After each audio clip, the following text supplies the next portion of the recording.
Bueno, muy buenos días a todos los que están conectados a través de nuestra red social Facebook y también los que están conectados a través del Zoom. Asís Especialización le da la bienvenida al curso de actualización Manejo del paciente pediátrico en sepsis. La sepsis y el shock séptico son entidades con elevada mortalidad infantil a nivel mundial. Es por esa razón que Asís les presenta este curso para su desarrollo profesional. El día de hoy y mañana vamos a contar con experimentados docentes profesionales en este rubro y vamos a contar con un curso dinámico y metodológico. Es por ello que les voy a mencionar sobre la metodología de trabajo. Ustedes pueden hacer sus consultas durante las ponencias a través del botón del chat, a través del botón de preguntas y respuestas o también levantando la mano de Zoom y nosotros vamos a habilitar su micrófono para que ustedes puedan intervenir. La resolución de las preguntas se van a realizar al término de cada tema.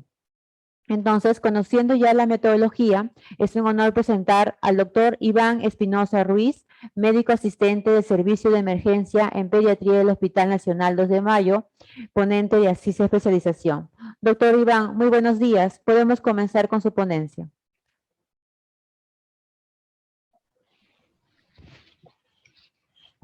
Ok, buenos días, ¿qué tal? Buenos días con todos. Espero que el audio y el video se pueda ver de la mejor manera para poder dar inicio a lo que vendría a ser la primera clase, ¿no? Acerca de lo que es el curso de actualización de sepsis en pediatría, ¿no? Como usted ya lo había mencionado, el tema es uno de los más importantes dentro de lo que vendría a ser el ámbito laboral en la emergencia pediátrica, dado que tiene una gran mortalidad, ¿no? Dentro de lo que vamos a ver en este curso, vamos a ver tanto la fisiopatología como lo que vendría a ser el manejo, y dentro de esto entender algunas causas y entender cómo se origina esta patología y ver cómo nosotros le podemos dar el mejor manejo y así disminuir ese porcentaje de mortalidad que realmente es alto, ¿ya? Dentro de esto, bueno, vamos a empezar con la actualización mencionando que en esta primera clase, en estos primeros 40, 45 minutos, vamos a ver lo que es la fisiopatología de la sepsis y shock séptico, ¿no? Bueno, tener en cuenta los objetivos que va a ser definir lo que va a ser un estado de shock, poder reconocer los mecanismos fisiopatológicos que van a producir los síntomas y signos, ¿no? Bueno, vamos a empezar con un artículo que es muy bonito del 2018 que salió en la revista JAMA, perdón, en la revista Lancet. ¿Y qué es lo que dice esta revista? ¿No? Coge un montón de estudios, hace un metaanálisis, 1270 estudios, o sea, estamos hablando de un metaanálisis extremadamente grande, y vemos que la mortalidad es del 5 al 20%. Entonces, de 5 niños, un niño que tenga sepsis va a fallecer. Entonces, estamos hablando de un porcentaje extremadamente alto, ¿no? Si de 1 de 5 mueren, estamos hablando de que es algo que nos debería preocupar tanto a lo que es tanto institucionalmente como tanto académicamente hablando.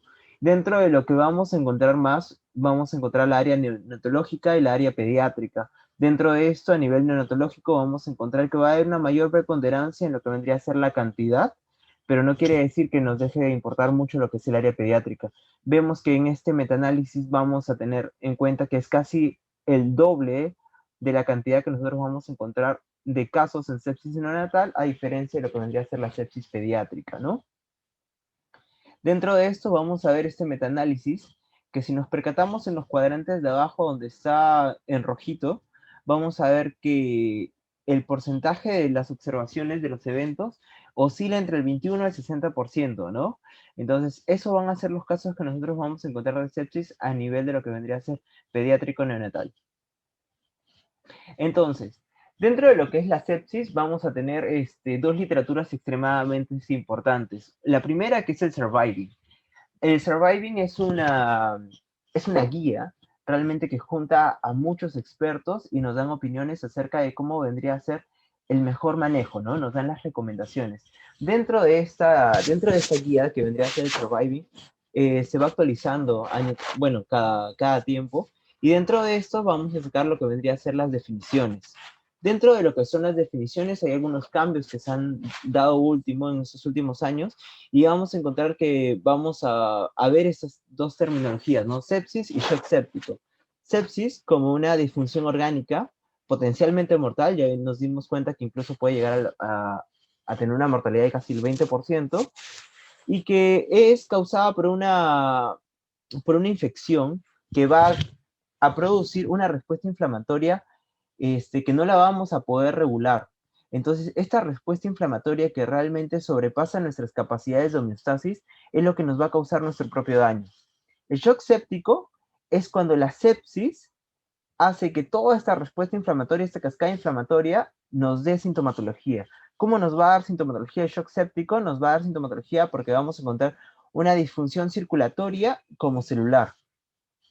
Celular, ya lo vamos a entender en las siguientes slides, nos vamos a dar cuenta que va a haber daño a nivel multisistémico. Entonces, este daño multisistémico claramente va a hacer que afecte a algunos órganos más preponderantes que en otros, que nosotros lo vamos a llamar como órganos nobles en esta exposición. Estos órganos nobles vamos a tener un tridente en la cabeza, ¿no? Cardiovascular, neurológico y suprarrenal, que van a ser los sistemas que nosotros vamos a encontrar más afectados. Entonces, cuando nosotros nos damos cuenta que va a haber una disfunción circulatoria, celular, metabólica, nosotros ya lo vamos a clasificar en lo que vendría a ser el shock séptico. Dentro de las definiciones del surviving, vamos a encontrar que terminología como el SOFA, vamos a encontrar terminología como el SEERS y vamos a encontrar terminología que lo incluyen como el lactato, ¿no? Dentro del SOFA y el SEERS son clasificaciones para ver el pronóstico y disfunción de órganos que nosotros vamos a encontrar. Y la inclusión del lactato es un parámetro bioquímico que nosotros vamos a tener en cuenta para también ver el pronóstico de la mortalidad. Usualmente lo que menciona el surviving es que incluye un lactato mayor de 2, se va a correlacionar con un peor pronóstico y con una mayor porcentaje de mortalidad.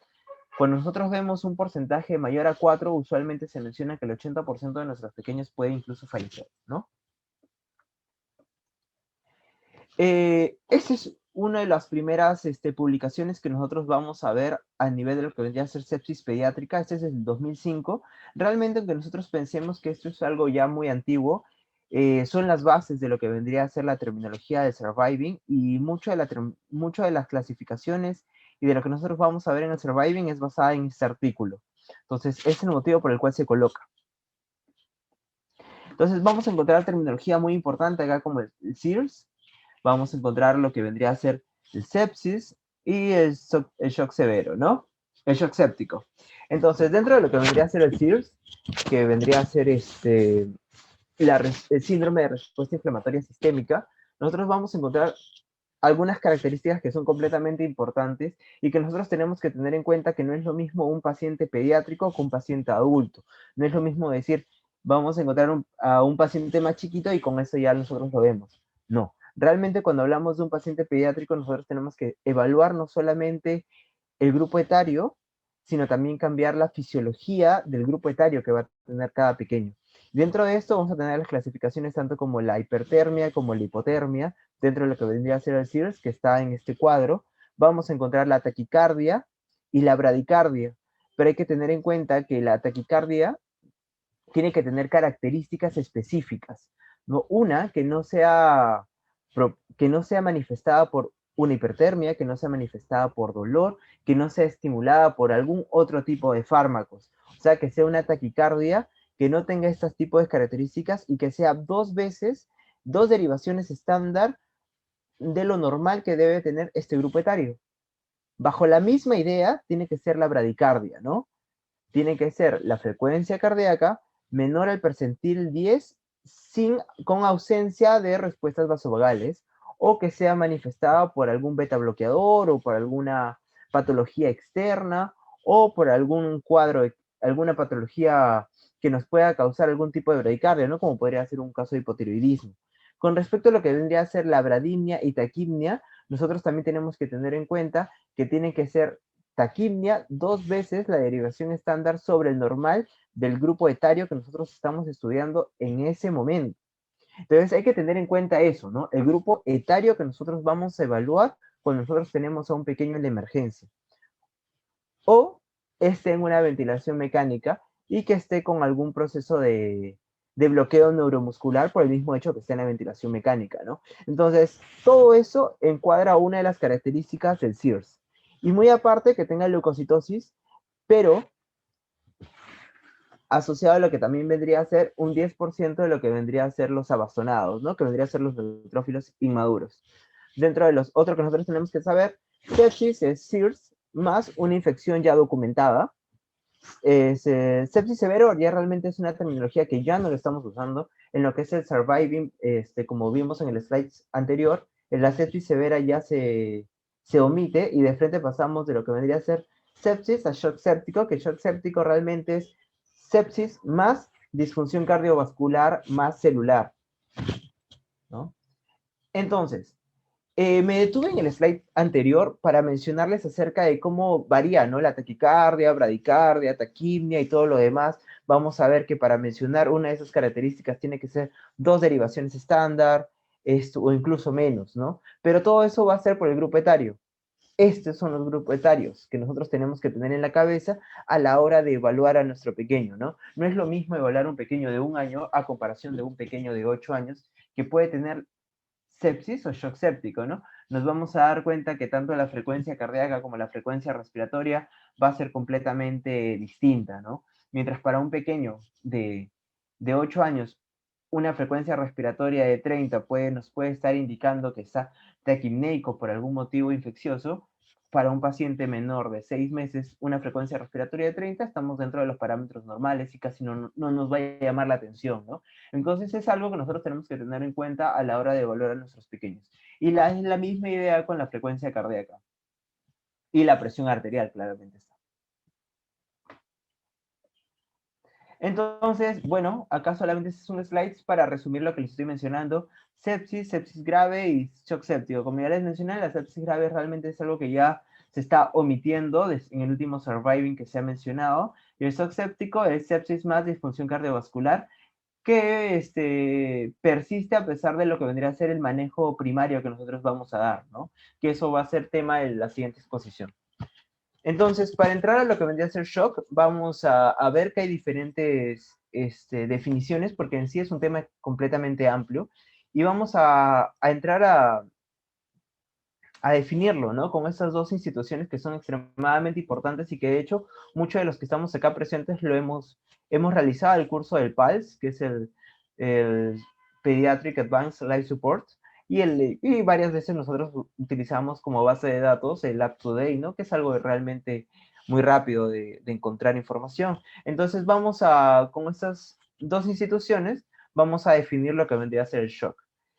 Vamos a encontrar que es una anormalidad del sistema circulatorio que va a provocar una oxigenación y perfusión inadecuada. Ahora, la oxigenación y perfusión inadecuada lo vamos a ver en los siguientes slides, pero hay que tener en cuenta, ¿no? Shock y shock séptico que tener en la cabeza disfunción cardiovascular por algún motivo. O puede ser a nivel de oxigenación, perfusión, difusión, ¿no? UpToDate lo divide con un estado fisiopatológico dinámico e inestable, caracterizado por una perfusión tisular inadecuada. Entonces, en nuestra cabeza, disfunción cardiovascular y perfusión tisular inadecuada, que nosotros por eso vamos a encontrar los efectos sistémicos cuando nosotros evaluamos a un paciente, ¿no? Como esa piel marmórea que a veces podemos encontrar, o piel reticulada, ¿no? Porque es una perfusión tisular. Ahora, lo que nosotros tenemos que darnos cuenta, por ejemplo, lo que menciona UpToDate, que es completamente importante, el estado fisiopatológico dinámico. Actualmente, en lo que vendría a ser el surviving, ya nosotros hemos cambiado un montón de lo que vendría a ser las definiciones, ¿no? Esa terminología de shock caliente, shock frío, ya realmente ya pasó a desuso, ya se omite, porque nosotros estamos considerando el shock séptico como un estado fisiopatológico dinámico, que realmente nosotros, cada vez que nosotros lo evaluamos y realizamos alguna maniobra para el manejo, va a cambiar y acorde a eso nosotros tenemos que dar el mejor tratamiento. Entonces, partamos con la idea de qué es el shock, el consumo de oxígeno y la entrega de oxígeno. En estados de homeostasis, el consumo de oxígeno y la entrega de oxígeno deberían ser equilibradas. Cuando encontramos un shock séptico, si nosotros vamos a encontrar una disfunción cardiovascular, es que porque probablemente el gasto cardíaco esté disminuido. Y si el gasto cardíaco está disminuido, ¿es por qué? Porque vamos a tener mayor consumo de oxígeno y menor entrega de oxígeno. Al tener menor entrega de oxígeno es cuando nosotros vamos a tener menor perfusión tisular. Entonces, el desequilibrio entre la demanda y la insuficiencia del aparato circulatorio es lo que nos lleva a este estado. Entonces, como yo les había mencionado en uno de los primeros slides, vamos a ver que un estado de sepsis realmente es un estado de una respuesta inflamatoria por una infección. Una respuesta inflamatoria con una infección nosotros lo vamos a tener incluso con un cuadro gripal. Entonces es algo normal. Pero cuando esta respuesta inflamatoria sobrepasa los niveles del umbral, es cuando nosotros empezamos a llamarlo como sepsis. Cuando esta respuesta inflamatoria causa una disfunción cardiovascular, es cuando nosotros llamamos shock séptico. Entonces nosotros nos vamos a dar cuenta que estos mediadores proinflamatorios no van a estar controlados ni regulados. Va a ser algo que va a sobrepasar nuestro umbral. Entonces, ¿cómo va a ser esto? Va a ser proinflamatorio, va a ser a nivel intravascular y esto es lo que va a causar el daño celular. Entonces, es como lo menciona en el cuadrito, ¿no? En el cuadro que lo veo acá. ¿No? Un estado proinflamatorio va a causar daño celular y eso va a causar un síndrome de falla multiorgánica. Cuando hay un sistema antiinflamatorio que lo va a regular de una manera equilibrada, vamos a ver que las células se van a reparar y nuestro paciente no va a tener ningún inconveniente. Entonces, ¿cómo va a empezar el inicio de la sepsis? Nosotros vamos a tener lo que vendría a ser el agente patógeno que va a ingresar a nuestro cuerpo y esto va a ser el inicio, ¿no? Ahora, ¿qué es lo que va a tener este agente patógeno o este componente microbiano? Este agente microbiano que nosotros lo vamos a ver en la parte superior del cuadrante, a nivel del lado derecho, va a tener algunos componentes que va a hacer que se activen una respuesta. ¿Cuáles van a ser esos componentes? ¿No? Vamos a tener los lipopolisacáridos, vamos a tener los glicolípidos, los superantígenos.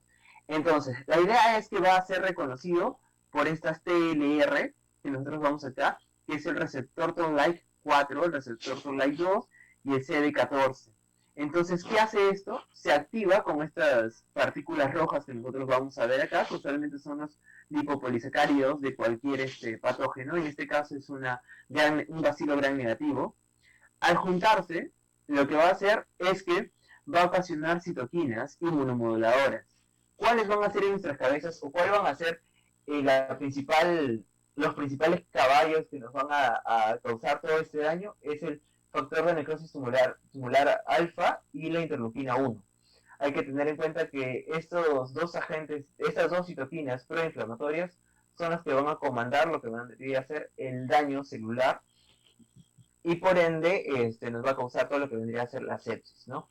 Entonces, una vez activadas estas citoquinas proinflamatorias, lo que van a activar va a ser el macrófago. Y este macrófago va a hacer lo que vendría a ser daño a nivel del endotelio. Si nosotros nos damos cuenta, acá cuando estas citoquinas proinflamatorias se empiezan a activar, también va a haber aumento de lo que vendría a ser el óxido nítrico sintetasa. El óxido nítrico sintetasa lo que va a hacer es que se vasodilaten estas zonas que nosotros vamos a encontrar en este cuadrante, que las vemos muy pegaditas, ¿no? Cuando hay óxido nítrico, se dilatan. Entonces, cuando hay vasodilatación, hay permeabilidad. Esta permeabilidad va a hacer que el endotelio se dañe. Si este endotelio se daña, que vendría a ser la parte de acá, o sea, una parte de barrera de cualquier sistema, va a ocasionar edema. Este edema va a hacer que se filtre todas las sustancias y estas sustancias nos van a causar lo que vendría a ser una apoptosis y esta apoptosis nos va a causar daño celular. Al existir daño celular por toda esta respuesta proinflamatoria, va a hacer que nos va a dar un cuadro de sepsis. Entonces, los efectos biológicos de las citoquinas proinflamatorias, las cuales van a prevalecer en lo que vendría a ser la sepsis, que es el factor de necrosis tumoral y la interleuquina 1, vamos a encontrar manifestaciones sistémicas como la fiebre, la hipotensión. Hay que tener en cuenta que la hipotensión es una disminución de la presión arterial sistólica, no nos vayamos a confundir con la diastólica o la PAM, ¿no? Cuando hablamos de hipotensión es sistólica.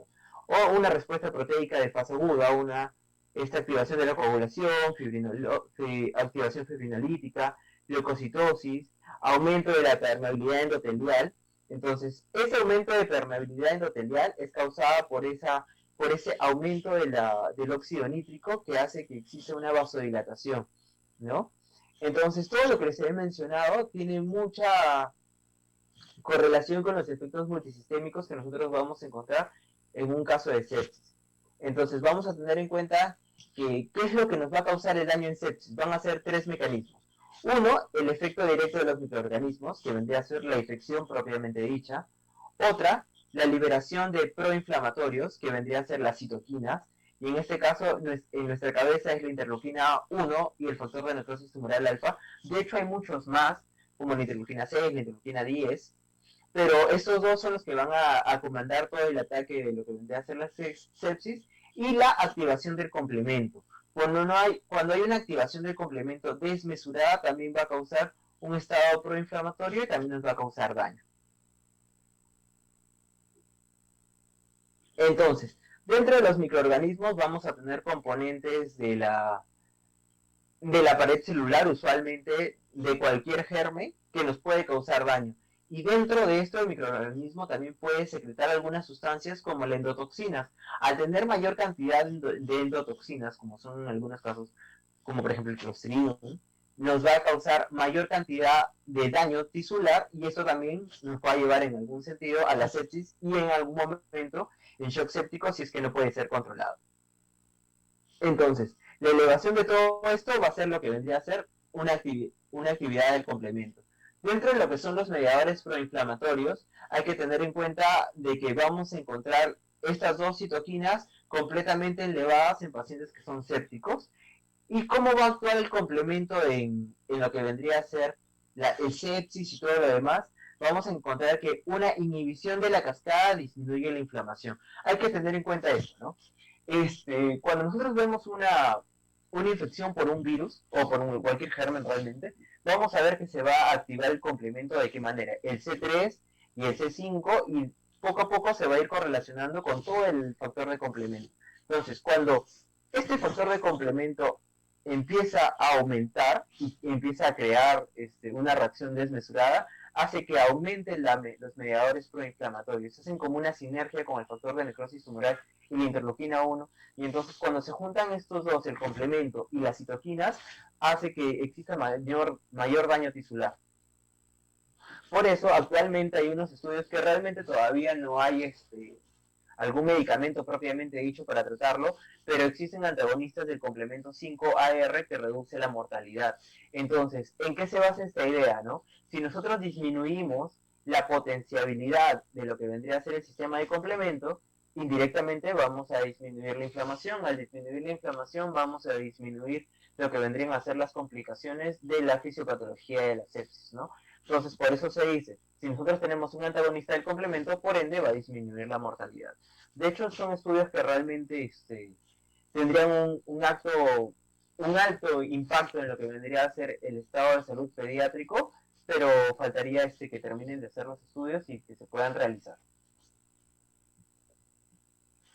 Entonces vamos a ver que realmente la fisiopatología, vamos a ver por un estado proinflamatorio, pero que realmente al fin y al cabo nos va a dar una lesión celular. Estas lesiones celular vamos a encontrar isquemia, vamos a encontrar lesión citopática y tasa alterada de apoptosis, ¿no? Ya, bueno, la tasa alterada de apoptosis es como lo que ustedes ya han leído en algún momento, es una muerte celular programada, ¿no? Que claramente si vamos a tener mayor muerte celular es porque hay mayor daño tisular. Entonces, dentro de lo que vendrían a ser estas características que les he mencionado acá, los mecanismos propuestos, la isquemia es, su mismo nombre lo dice, ¿no? Isquemia es por falta de oxígeno. Entonces, si es que hay mayor falta de oxígeno, ¿es por qué? Porque la demanda versus el consumo de oxígeno no van a estar completamente en equilibrio, ¿no? Va a haber mayor demanda, a diferencia de lo que vendría a ser un estado normal. Entonces, ¿por qué se va a dar esto? Porque vamos a encontrar lesiones tanto endoteliales como microcirculatorias. Y estas lesiones microcirculatorias hay que tener en cuenta como que son los desequilibrios de coagulación y fibrinólisis. Y es por eso que cuando nosotros encontramos a un paciente con sepsis, vamos a encontrar un TP, un TPPA alterado, un fibrinógeno también alterado, ¿no? Y que incluso en varias de nuestras oportunidades, cuando nosotros hemos evaluado a un paciente séptico, vamos a encontrar un estado que se llama una coagulación intravascular diseminada, ¿no? Entonces, eso es porque hay consumo de lo que vendría a ser los factores de coagulación.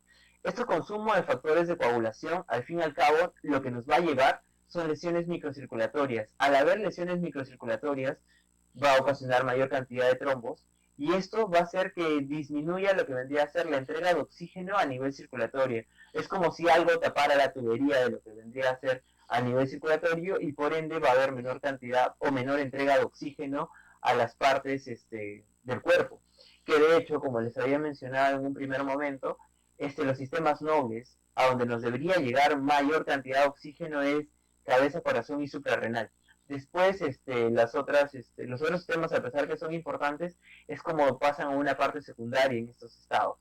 Dentro de las lesiones endoteliales, vamos a encontrar interacción de las células endoteliales y los polimorfonucleares, que vendría a ser un daño a nivel de lo que vendría a ser el endotelio. Después, el aumento de lo que vendría a ser el óxido nítrico sintetasa, lo cual va a causar una dilatación de lo que vendría a ser el endotelio, asociado también a enzimas líticas. Uno, si el endotelio está pegado, lo separamos y encima lo destruimos, vamos a tener mayor permeabilidad, ¿no? A tener mayor permeabilidad va a hacer que el factor de necrosis tumoral alfa y la interleuquina 1 puedan pasar tranquilamente por el endotelio porque ya está dañado. Y los lipopolisacáridos, que son del germen, también va a alterar el citoesqueleto de lo que vendría a ser un estado normal del paciente. A nivel de lo que vendría a ser la lesión citopática, vamos a encontrar mediadores proinflamatorios que va a actuar a nivel de la que vendría a ser la mitocondria. Al actuar de lo que vendría a ser la mitocondria, vamos a encontrar que van a haber unos estados de oxidación que va a ocasionar radicales libres. Y al obtener radicales libres va a haber una degradación del ADN y por ende también va a existir daño a nivel del endotelio. Entonces, ¿cómo lo vamos a encontrar? También, ¿no? Vamos a encontrar una lesión mitocondrial que conduce a la citotoxicidad, que van a estar comandadas por el óxido nítrico, el factor de necrosis tumoral alfa y una anoxia citopática, ¿no? Incapacidad para utilizar oxígeno incluso cuando está presente. Pero ¿eso qué quiere decir? Que a pesar que está presente, ya tiene tanto daño causado por este daño mitocondrial que ya no puede utilizarlo. Y las vías de muerte celular vamos a encontrar que va a ser la apoptosis y la autofagia, ¿no? Dentro de lo que vendrá a ser la apoptosis, al haber mayor muerte celular proinflamatoria, mayor muerte celular programada, vamos a encontrar que incluso va a existir apoptosis de los linfocitos y las células dendríticas. Entonces, eso quiere decir que si va a haber una destrucción de nuestra defensa, significa que el agente patógeno está ganando, y si el agente patógeno está ganando, es porque vamos a ver la diferencia entre un paciente que puede combatir una enfermedad normal con un paciente que no puede combatir la enfermedad y nos va a llevar a sepsis, ¿no?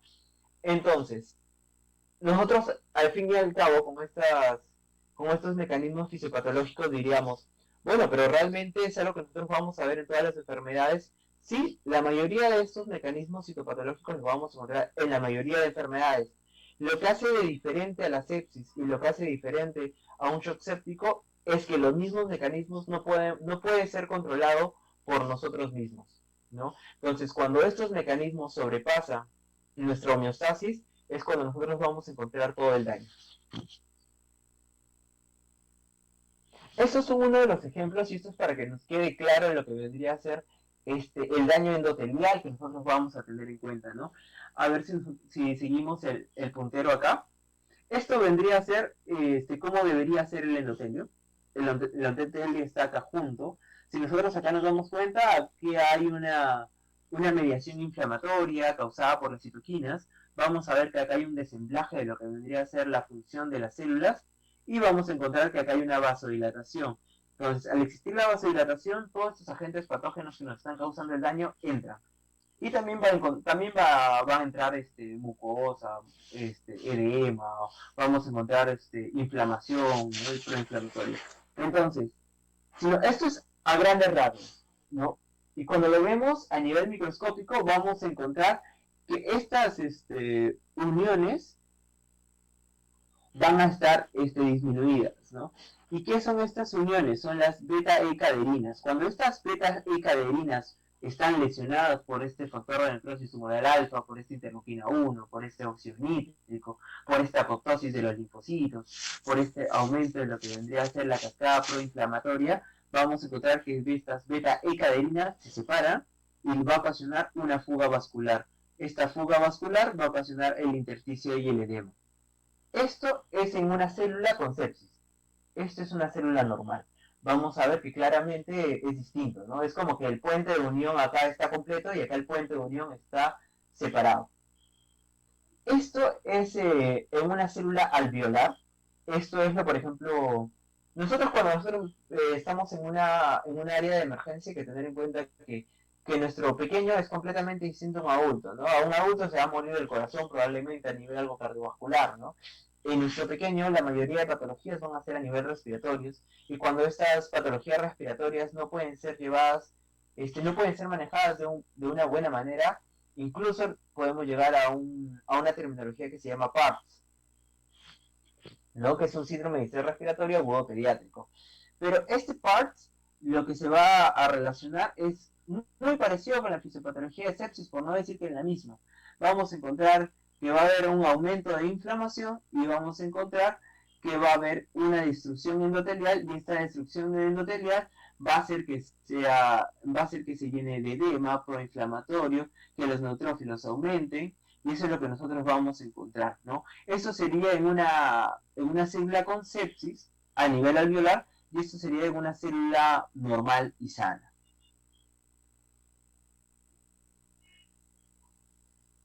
Entonces, vamos a ver que si nosotros tenemos un agente patógeno, la idea es que nosotros nos vamos a defender de alguna manera. ¿Cómo nos vamos a defender? Con una respuesta fisiológica y va a ser claramente graduada acorde de cuánto va a ser la infección que nosotros vamos a tener. Entonces, lo principal es que nosotros vamos a ver un incremento cardíaco de la contractibilidad y el tono vascular periférico, ¿no? ¿Y esto para qué va a ser? Uno, porque a nosotros al tener un grado de sepsis vamos a encontrar una disfunción cardiovascular, probablemente dicho, porque va a haber una demanda de oxígeno inadecuada. Entonces lo que nosotros queremos es bombear más oxígeno. Entonces, ¿cómo bombeamos? Hay dos cosas. El gasto cardíaco es igual a frecuencia cardíaca se tiene que relacionar la frecuencia cardíaca con la resistencia vascular. Entonces, si nosotros aumentamos la frecuencia cardíaca, aumentamos el gasto cardíaco. ¿Cómo aumentamos la frecuencia cardíaca? Aumentando la contractibilidad del corazón. Eso sería una respuesta normal. Entonces, por eso cuando nuestros pequeños están con una infección, vemos que la frecuencia cardíaca aumenta, ¿no? Esa es una de las causas. Otra es de que va a aumentar la resistencia vascular. Entonces, al encontrar la resistencia vascular, la presión va a aumentar y por ende, al tener una tubería que realmente imaginemos que se disminuye, vamos a ver que el gasto cardíaco también aumenta. Entonces, esa es una respuesta fisiológica que van a tener nuestros pequeños para poder combatir una sepsis. Otra va a ser una reacción hormonal para preservar la sal y el volumen intravascular. Claramente, si nosotros estamos en un estado de sepsis o una disfunción cardiovascular y vemos que no hay alteración de lo que vendría a ser la demanda cardiovascular, demanda de oxígeno, de líquido, lo que nosotros queremos es perder menos cantidad de oxígeno. Y si queremos perder menor cantidad de oxígeno, ¿qué va a hacer nuestras glándulas suprarrenales? A nivel de lo que vendría a ser la antidiurética y la vasopresina y aldosterona, va a ser como que frene nuestro impulso a orinar. Entonces, por ende, va a preservar el volumen intravascular y también la sal, para aumentar nuestros estados de volemia a nivel del cuerpo y tengamos una respuesta fisiológica a nivel de lo que vendría a ser el shock. Y otros son cambios de la microcirculación local, ¿no? Para regular el flujo sanguíneo regional. Entonces, esto es un estado que nosotros vamos a encontrar acá. Les he puesto un grafiquito de lo que vendría a ser la glándula suprarrenal y qué va a hacer, ¿no? Si nosotros, por ejemplo, estamos en un estado de estrés, nuestro corazón empieza a latir mucho más rápido, ¿no? Si nosotros estamos en un estado de fiebre, también empieza a latir. Si nosotros estamos enfermos, nuestro corazón también empieza a latir más. Y esa es una respuesta fisiológica normal. Pero eso es porque, uno, es por lo que les había mencionado, ¿no? Queremos que el gasto cardíaco esté en valores normales, queremos oxígeno, queremos que nuestro corazón funcione, entonces va a existir contractibilidad. Pero también a nivel de la suprarrenal nos ayuda bastante en eso. ¿Por qué? Porque la suprarrenal va a hacer que se secreten catecolaminas. Y estas catecolaminas va a hacer que la adrenalina y noradrenalina aumenten. Esto va a hacer que aumente nuestra hiperglicemia. Esto también va a hacer que indirectamente aumente lo que es la contractibilidad, entrando nosotros en un estado catabólico. ¿Eso qué quiere decir? Que nosotros vamos a usar todos nuestros depósitos de grasita, de energía, a nivel mitocondrial, para tener energía para lograr esta contractibilidad. Y muchas veces es cuando nosotros tenemos a un paciente que está con estrés y al final nos bota una glucosa alta, ¿no? No quiere decir que está haciendo cetoacidosis diabética ni nada de eso, sino que está en un estado de estrés, está en un estado de infección y las primeras etapas es cuando nosotros vamos a encontrar hiperglicemia. Ya después, ya cuando nuestro paciente está inestable y todo lo demás, sí puede pasar al otro lado, ¿no? Que tenga bradicardia y que también tenga hipoglicemia. Entonces vamos a encontrar efectos sistémicos por todo lo que les he estado mencionando en las anteriores slides. Vamos a encontrar que a nivel del gasto cardíaco, vamos a encontrar de que el volumen va a estar conllevado a nivel de lo que es el volumen sistólico y la frecuencia cardíaca. Pero este volumen sistólico y la frecuencia cardíaca van a estar comandados por tres partes importantes: la precarga, la contractibilidad y la poscarga.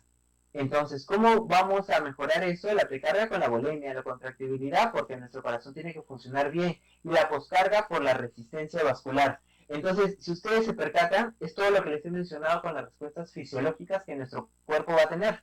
La precarga porque aumenta la contractibilidad del corazón. ¿Eso qué quiere decir? Que la frecuencia cardíaca va a aumentar. La contractibilidad también tiene mucho que ver por ahí. Y la poscarga es porque aumenta la resistencia vascular periférica. Es lo que le habíamos mencionado también en los slides anteriores, ¿no? Entonces, estos tres mecanismos son los tres mecanismos que se van a activar como una respuesta fisiológica ante una respuesta de sepsis. Dentro de los mecanismos compensadores es lo que está en la parte acá de abajo de este slide. Entonces, bueno, eso es algo de lo que les estaba mencionando actualmente: la precarga, la contractibilidad y la poscarga, ¿no? Entonces, hay que tener en cuenta algunas características del sistema cardiovascular del pediátrico a diferencia del adulto, ¿no? En un adulto es mucho más fácil encontrar a un paciente que se hipotensa. En un pediátrico no. En un pediátrico realmente una de las últimas etapas de lo que vendría a ser el sepsis, incluso el shock séptico, es que nuestro paciente se hipotense. ¿Por qué? Porque nuestras primeras funciones a nivel de las respuestas a nivel de la sepsis hace que sea lo último, y que primero se haga lo que es la frecuencia cardíaca que se eleve. Entonces nosotros vamos a tener en cuenta esto, ¿no? Que la hipotensión va a ser debido a una vasodilatación difusa y claramente va a ser una expresión grave de disfunción circulatoria de sepsis. De hecho, cuando nosotros tenemos ya hipotensión en un paciente pediátrico, estamos hablando que el shock ya está descompensado. Puede ser un shock compensado con una presión arterial sistólica normal, claro. Y usualmente lo tenemos, ¿no? Tenemos un paciente que puede tener un llenado capilar en 3, 4, pero la presión arterial todavía está entre los valores normales. Y eso es por la capacidad de nuestro pequeño en poder compensar lo que vendría a ser la presión arterial sistólica. Mucho de eso también vamos a tener que, ¿qué es lo que nosotros vamos a encontrar en estas etapas, ¿no? Cuando ya encontramos hipotensión es porque va a haber un rendimiento del ventrículo izquierdo, un rendimiento de lo que vendría a ser, sí, el ventrículo izquierdo a nivel sistólico y diastólico, que va a estar disminuido. Va a haber una hiporreactividad vascular, o sea que va a haber una mala redistribución de flujo. Ahora, esta mala redistribución de flujo es importante, ¿por qué? Porque nosotros tenemos que dar preponderancia a que llegue cantidad de oxígeno adecuado a los órganos nobles que les he estado mencionando, ¿no? Corazón, cerebro y suprarrenal. Entonces, por eso, una mala redistribución de flujo nosotros lo vamos a encontrar ¿en qué? En el llenado capilar. Vamos a encontrar una piel moteada, una piel reticular, un paciente olivúrico, y es porque hay mala redistribución de flujo, o sea, estamos quitando el oxígeno a otros sistemas para darle el oxígeno adecuado a esos órganos nobles que les he mencionado, ¿no?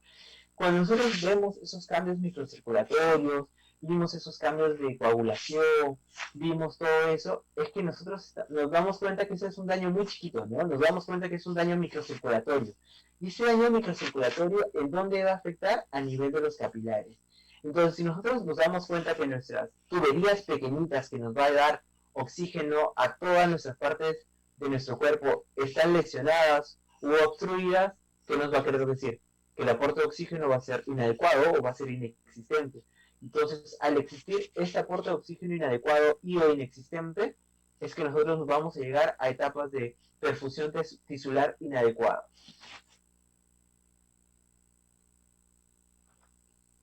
A nivel de los otros sistemas, vamos a encontrar el pulmón, el tracto gastrointestinal y el hígado, que van a estar dañados, ¿no? El pulmón, como les había mencionado en ese slide, como en una etapa de PARTS, vamos a encontrar que se va a alterar el flujo sanguíneo, va a haber daño endotelial, va a haber aumento de la permeabilidad microvascular, a ver el aumento de la permeabilidad vascular que va a ser, va a haber edema intersticial, el polimorfonuclear va a pasar, va a haber un atrapamiento de los neutrófilos a nivel de la membrana alveolo capilar. ¿Y qué pasa si esta membrana alveolo capilar está llena de neutrófilos? No va a haber una buena difusión. Y si no hay una buena difusión, ¿qué quiere decir? Que no va a haber cantidad de oxígeno adecuada a nivel pulmonar. Entonces, ahí radica toda la importancia de la fisiopatología del PARTS, ¿no? A nivel del tracto gastrointestinal, vamos a encontrar que un paciente séptico de un punto de partida abdominal, ¿qué es lo que más nos preocupa? La translocación bacteriana.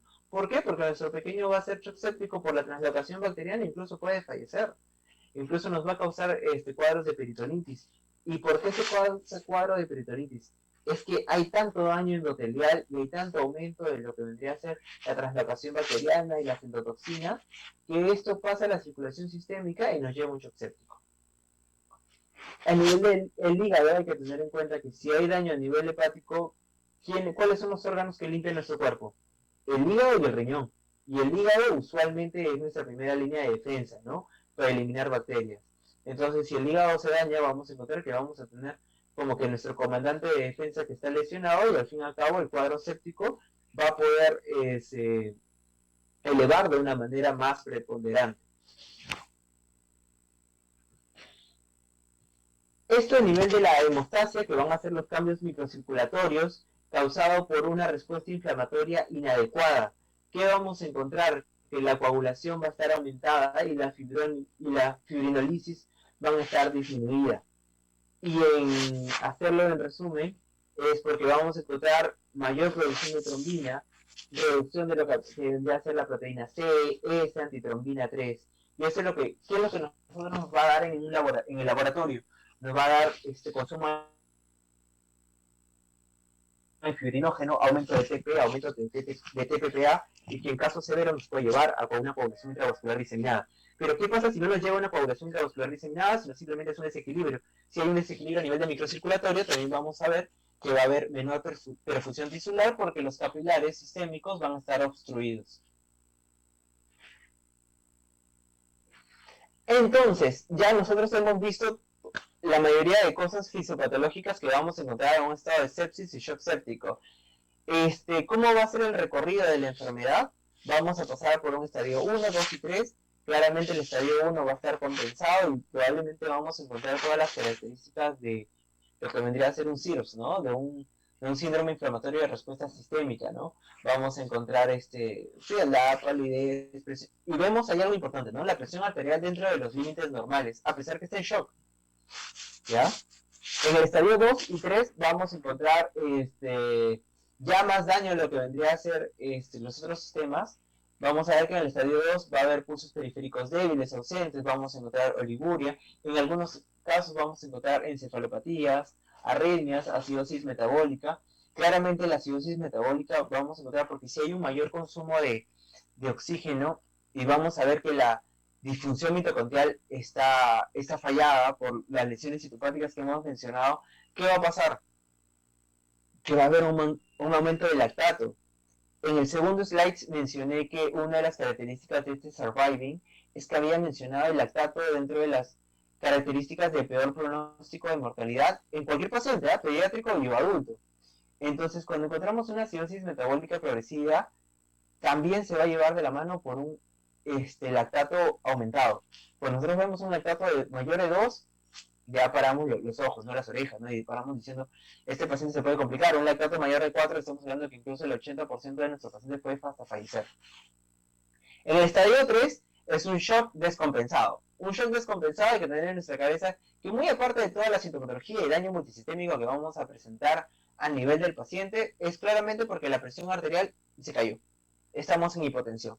Y para que pase eso, ya, mire, se dan cuenta que ya pasó el estadio 1 y el estadio 2. Eso quiere decir que pasó un montón de tiempo para poder reconocer el estado de sepsis.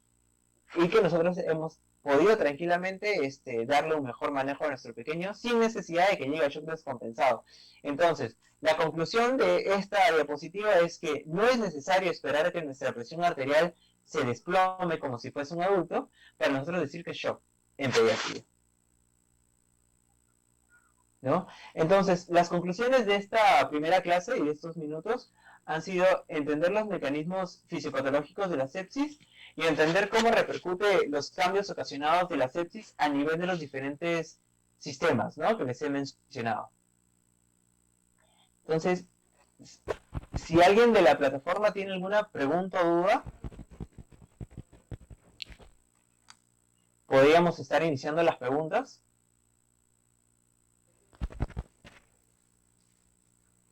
Sí, a ver.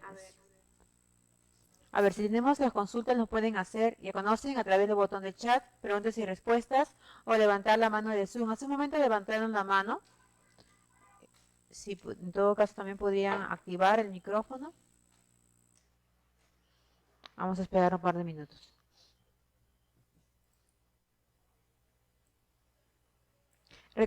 Ok, Araceli.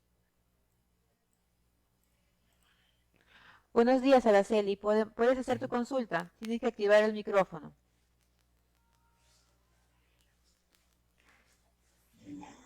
Ok, gracias señora Kelly. Buenos días, doctor Iván. Buenos días. Mira, la consulta era de que había entrado por problemas de internet un poquito tarde y el doctor estaba hablando ya sobre el shock, ¿no?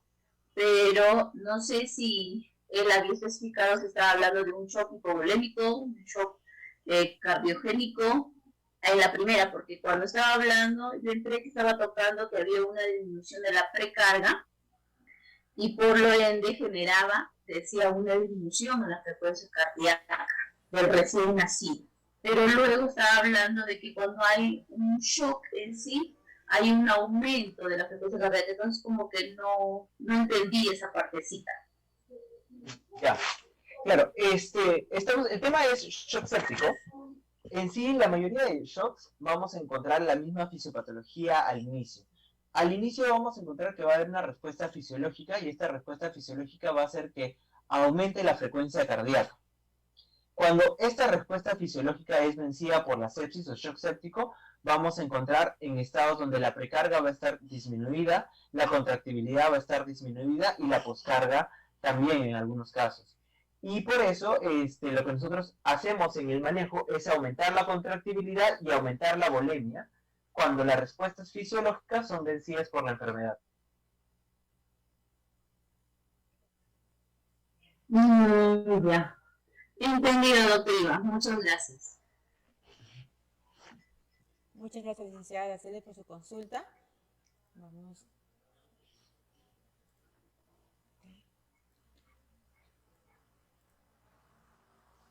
Bien, doctor. En todo caso, como no hay consultas, podemos pasar al siguiente tema.